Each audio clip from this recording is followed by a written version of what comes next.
Кутмандуу күнүңүздөр менен бүгүн авто расписаниясын кантип колдонууну көрсөтөбүз. Бул үчүн биз программага киребиз.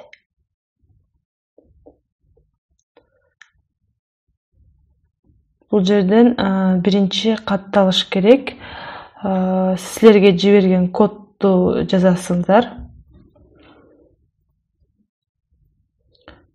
Жазып катталгандан кийин новый лист дегенди ачабыз. Бул жерге мектептин атын жазып аласыздар биринчи.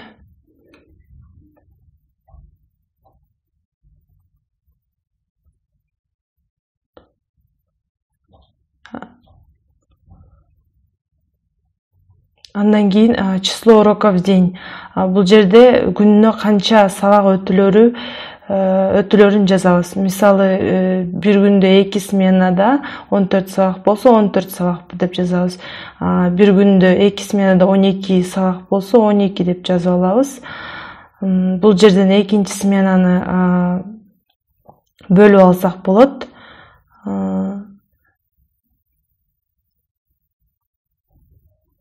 Расписанияда көрүнүп туруш үчүн.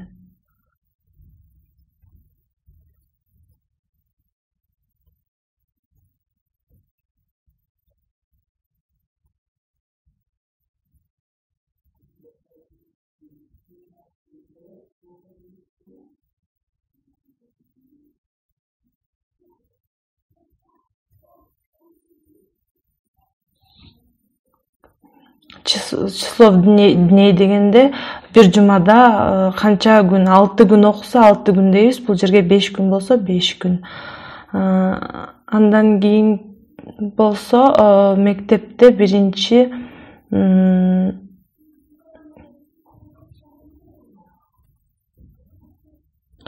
кайсы сабактар өтүүлөрүн киргизебиз. Муну автоматтык түрдө импорт менен киргизсе болот.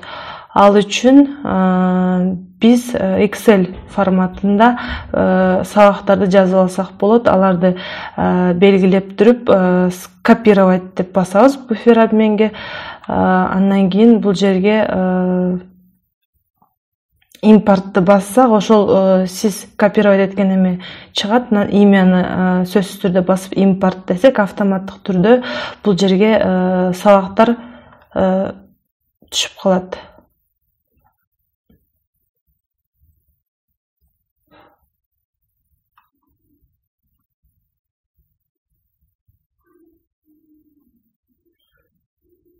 Бул жерден сабак күндөрдү белгилеп алсак болот. Мисалы, ИХТ сабагын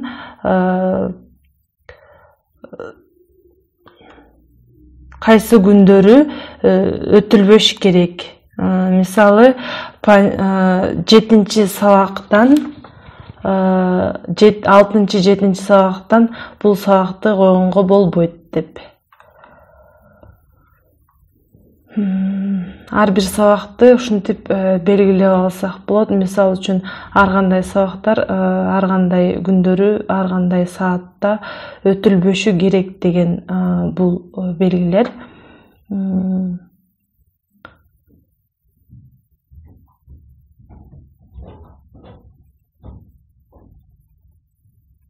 Кийинки бөлүм мугалимдерди, класстарды, мектепте кайсы класстар болсо ошолорду дагы импорт кылып автоматтык түрдө киргизип алсак болот.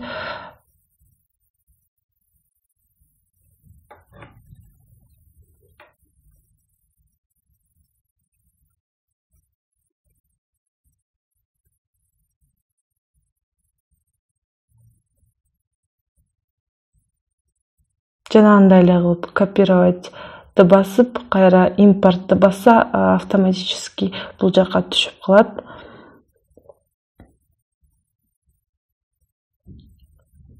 Класстар кошулду.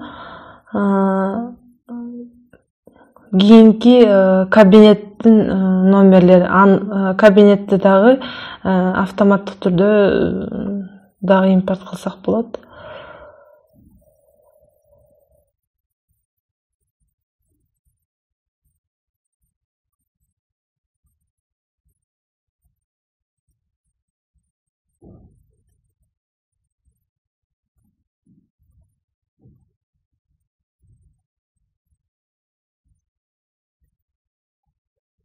кийинки мугалимдердин аты жөнүн дагы кирсек болот. Бул жерде эки эле колонка бар, фамилия жана аты деген эле эки колонканы эле автоматтык түрдө импорт кылсак болот. Мисалы фамилия атын же болбосо атын жана атасынын атын киргизсек болот. Эгер толук болсо анда эки столбикке, мисалы бир столбикке фамилиясын, экинчи столбикке аты менен отчествосын киргизип койсок болот.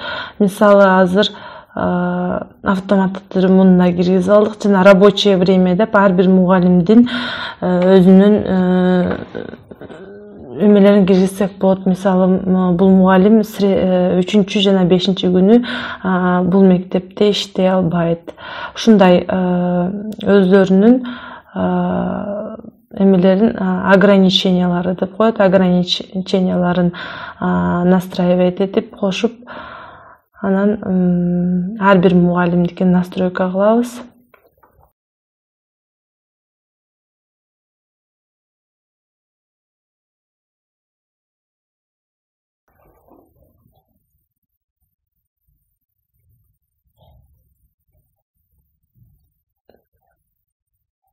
Жана бул жерде кайсы мугалим кайсы сабактан берет жана кайсы класстарга берерин дагы кошобуз. Жана бул жерге жумасына бул сабак бул класска канча жолу өтүлөрүн кошулат. Ар бир бул мугалим башка сабак берсе, новый урок деп дагы кошуп койсо болот. Дагы башка сабактарды.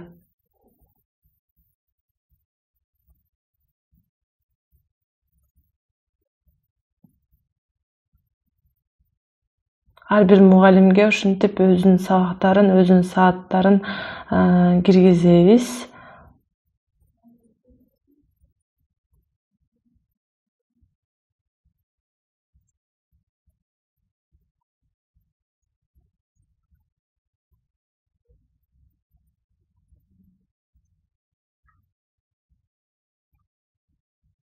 Жана кабинеттерин дагы кошсок болот. Бул сабак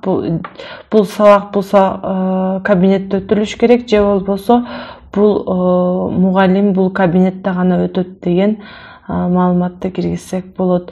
Кийинки болсо тест деп текшерип алабыз расписанияны биринчи. Успешное тестирование дегенден кийин бул жерге уровень сложности высокийди коебуз жана ограничение дагы строгий. Анан начать составление расписания дегенди басабыз. Анан окей, мына ошондо расписание автоматтык түрдө бул жерге түшүп калды.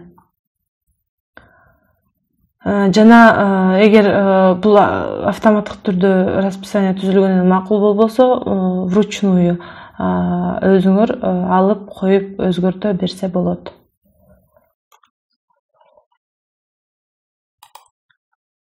Жана чыгарганда ар кандай кылып чыгарса болот. Класска карата, мугалимге карата, сабактарга карата.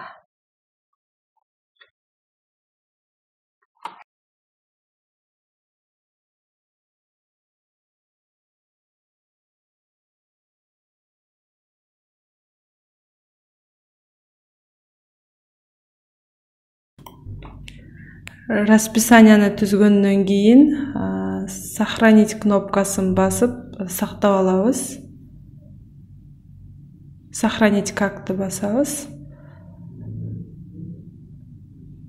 Рабочий столдон расписание деп жазып сактап алабыз. Көңүл бурганыңыздар үчүн чоң рахмат.